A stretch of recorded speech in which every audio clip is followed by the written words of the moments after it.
So, I thought we'd take a look at some nonfiction texts that accompany Drums, Girls, and Dangerous Pie in the back to get a glimpse into the author's life and maybe where his purpose is coming from and maybe where some of his ideas are coming from. This was the first book he ever wrote, and you're thinking, wow, he must be just so much more skilled than I am that he could write this as his first novel ever. But wait a minute.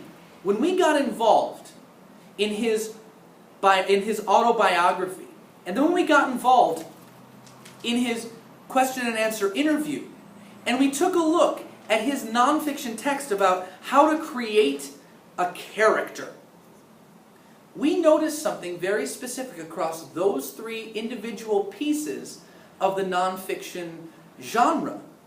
And we said, oh my gosh, I can see a direct through link between those three pieces and the fictional world of Stephen and Drums, Girls, and Dangerous Pie. I'm not going to take the time to read it to you. It's at the end of all of the books that you guys have. The About the Author, the Question and Answer, and the Now That's a Sandwich exploration of an explanation of Jordan Sonnenblick's route to creating characters. But if you notice, almost all of the stuff in the fiction is directly from Jordan Sonnenblick's life, and I'm going to give you the highlights. He grew up around New York City. Guess where Stephen is and Stephen's family is? Right outside of New York City. He teaches adolescence literature. Hello, the two of the main characters in the story, his mother and Miss Palma, English teachers. That's how he knew how to write them so well. He says, like the novel's main character, Stephen, he really plays the drums. He really went through an incredibly awkward year in 8th grade. He really was completely spastic around girls. And his basic philosophy is the world is a tough place, so you'd better be kind and laugh a lot. Sound familiar? Sound like some themes that were running through not only the character of Stephen, but also the whole world of this novel? It says, Mr. Sonnenblick lives in Bethlehem, Pennsylvania. Gee, isn't Bethlehem, Pennsylvania just outside of Philadelphia? He has a lot of drums and guitars in the basement. Gosh, isn't even the layout of Stephen's house the same as the layout of Jordan Sonnenblick's house? Yes, it is. So that was the About the Author, where we got glimpses into his personal life, and we said, wait a minute, his personal life sounds an awful lot like the life of the Alper family. Now, the rabbit hole gets even deeper for my friends of Lewis Carroll.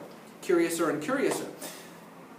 My parents, this is in the interview with Jordan Sonnenblick, my parents were both highly educated. Dad was a psychiatrist, Mom is a dean at the City University of New York and holds a doctoral degree. My sister has a master's degree in social work. Wait a minute, both of his parents were professionals who were very highly educated? Sound like Stephen?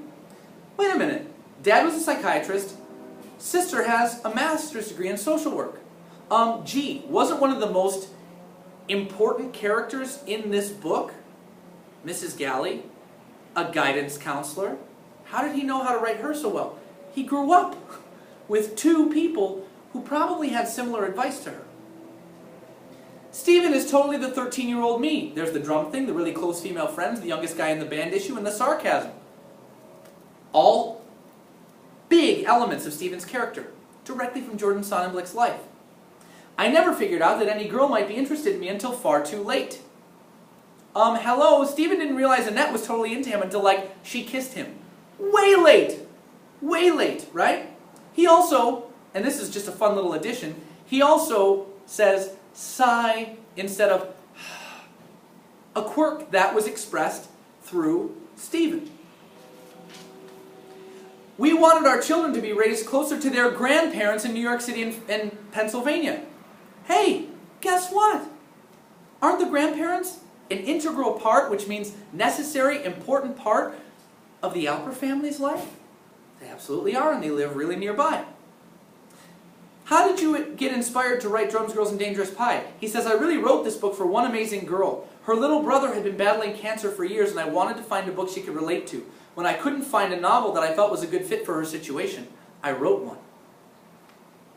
Even the plot and the basic conflict comes directly from Jordan Sonnenblick's life. Even this little detail of the Dangerous Pie. Guess who created Dangerous Pie? My son, Ross. He had a whole bunch of stuff like matchbox cars, plastic food, penny nails, a wrench, all being stirred in a pot in the kitchen. I asked what he was making and he said, dangerous pie. Guys, I knew in advance that the book had to be funny, partly because my student was always giggling even in the midst of her real-life situation. Isn't the book written in a funny twist? Well, that's directly because of this girl's approach. I think one of the best and noblest things about being a human being is that we can find laughter anywhere, we just sometimes forget to look. Isn't part of the book about looking for things when other things are clouding your judgment?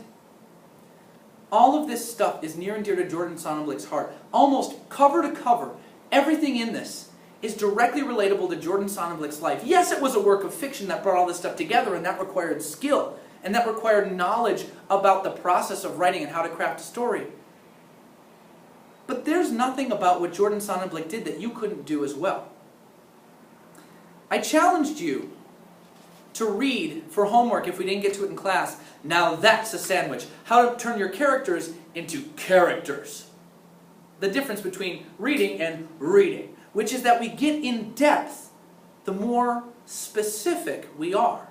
The more closely relatable to life and the more realistic we can make our characters, the easier it is for us to write them.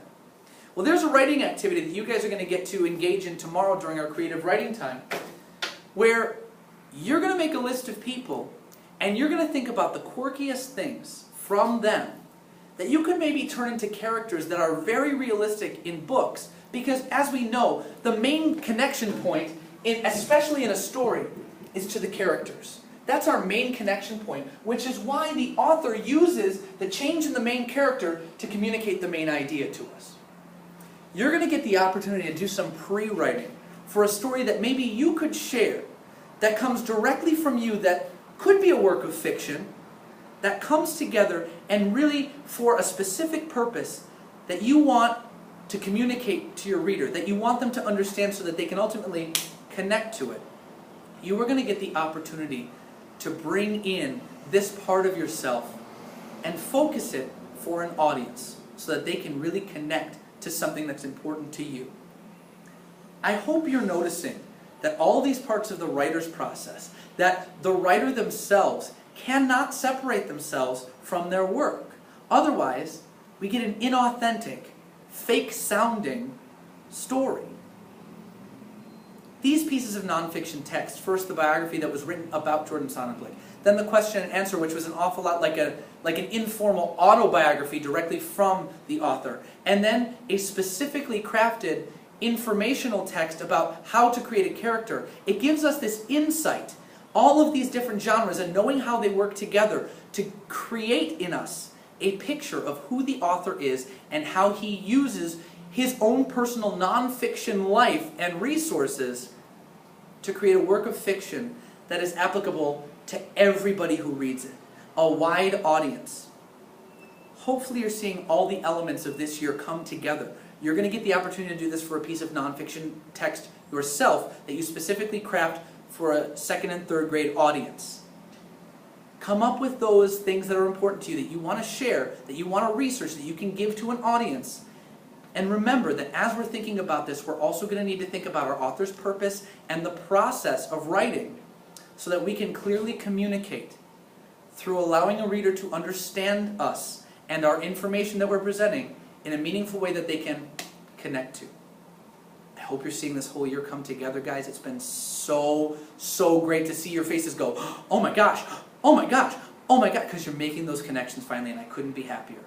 I'll see you on Thursday. Enjoy your work tomorrow with Mr. Shermer, putting together everything. Please remember that your homework, as listed below, is to finish that unit packet by Thursday. Okay?